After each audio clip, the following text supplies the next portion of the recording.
ജാർഖണ്ഡിൽ വിദ്യാർത്ഥികൾക്ക് നേരെ ക്രൂരത, 2 പേർ പിടിയിൽ.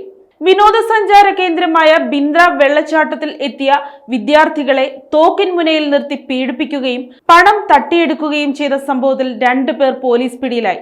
പപ്പുകുമാർ എന്ന യുവാവിനെയും പെൺസുഹൃത്തിനെയും ലക്ഷ്യമിട്ടാണ് അക്രമ സംഘം ആക്രമണം നടത്തിയത്.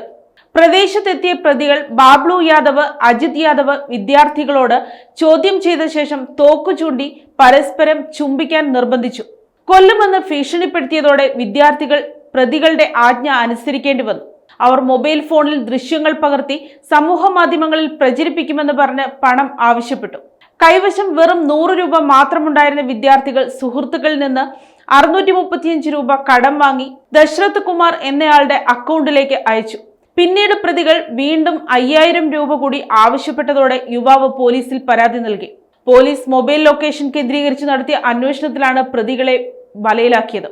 വിനോദസഞ്ചാര കേന്ദ്രങ്ങളിൽ ഇത്തരം പ്രവൃത്തികൾ വർദ്ധിക്കുന്നത് ഗൗരവകരമാണെന്ന് പോലീസ് വ്യക്തമാക്കി. പ്രതികളെ കോടതിയിൽ ഹാജരാക്കി റിമാൻഡ് ചെയ്തു. News desk, Kottarakkara media.